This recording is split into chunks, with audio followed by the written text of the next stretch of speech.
আমার কলকাতা নিউজ, কথা হবে সামনাসামনি।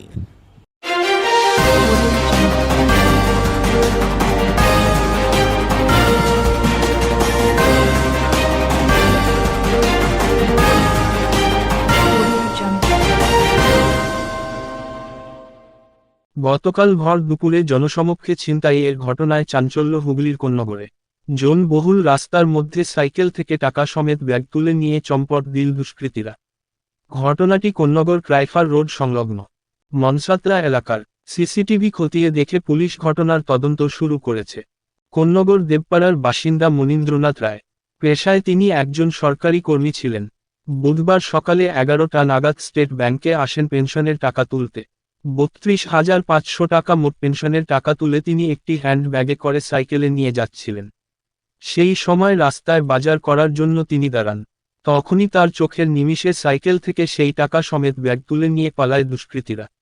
সমস্ত ঘটনা ধরা পড়েছে সিসিটিভি ফুটেজ। সিসিটিভিতে দেখা যাচ্ছে নীল রঙের গেঞ্জি পরা, কাঁধে কালো ব্যাগ নিয়ে একটি ছেলে সাইকেল থেকে টাকা ব্যাগটি তুলে নেয়। তারপরে তার সহযোগী কালো রঙের জামা পরে অন্য একটি ছেলে লাল রঙের টোটো নিয়ে এগিয়ে আসে এবং সেই টোটোতে উঠে পড়ে ওই ছিনতাইবাজ। ঘটনার খবর পাওয়া পরেই তদন্তের নামে কোন্নগর ফাঁড়ির পুলিশ। পুলিশ সূত্রে খবর, এলাকার সিসিটিভি খতিয়ে দেখে তদন্ত শুরু হয়েছে। সিসিটিভি দেখে দুই সন্দেহভাজনকে শনাক্ত করেছে ইতিমধ্যেই পুলিশ। দুজনের মধ্যে একজন পেশায় টোটো চালক। ঘটনার সঙ্গে একটি টোটো জড়িত রয়েছে। পুলিশের প্রাথমিক অনুমান টোটোটি উত্তরপাড়া এলাকার। ছিনতাই করে ক্রাইফার রোড দিয়ে স্টেশন পেরিয়ে কানাইপুরের দিকে পালায় দুই দুষ্কৃতী।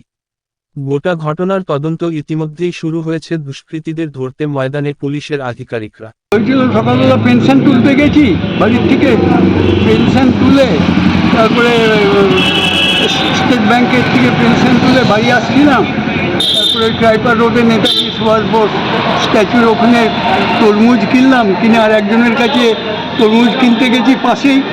তা ভুলবশত ব্যাগটা ছিল সাইকেলে, সেই তখনই সব চুরি হয়ে গেছে। ব্যাগের ওই ব্যাগ নিয়ে চলে গেছে। তারপরে দেখি ব্যাগ নেই। কত টাকা ছিল ব্যাগে? 32,000 টাকা পেনশন ছিল, আর ওই পার্সের মধ্যে 100 টাকা ছিল, আর ওর মধ্যে আমার ব্যাংকের পাসবই ছিল, স্টেট ব্যাংকে। কার উপরে সন্দেহ হচ্ছে? কারোর উপরে যে কেউ? আর উপর সন্দেহ করবো? আমি তো এমনি তো কাউকে সেরকম চিনিই না এখানে কোন্নগরে, আমি বাড়ি থেকে বেরোই না। আচ্ছা, ছিল লোকটা, আমি ওখান থেকে বেরিয়েছে আর স্কুলিনে আমাকে জিজ্ঞাসা করছে যে দাদা এটিএম কোথায় আছে। এদিকে এটিএম তো মনের মতো এসবিআই এটিএম। বলছে না, এসবিআই এটিএম তো টাকা নেই। আমি তাহলে এক্সিস ব্যাংক আছে সামনে, আগে যাও। আবার ওখানে তারপরে ছেলে দুটো ওদিকে কোন এই দুটো নিয়েছে কে জানে। এই দুটো ছেলে কে ছিল? ওই লোকটার থেকে টাকা নিয়েছিল সেটা জানি না। ওই লোকটাকে ফলো করছিল। তখন ওখান থেকে বেরিয়েছে সব। ওই লোকটাকে ফলো করছিল দুটো ছেলে। ওইখানে যাই বেরিয়েছে গেট দিয়ে।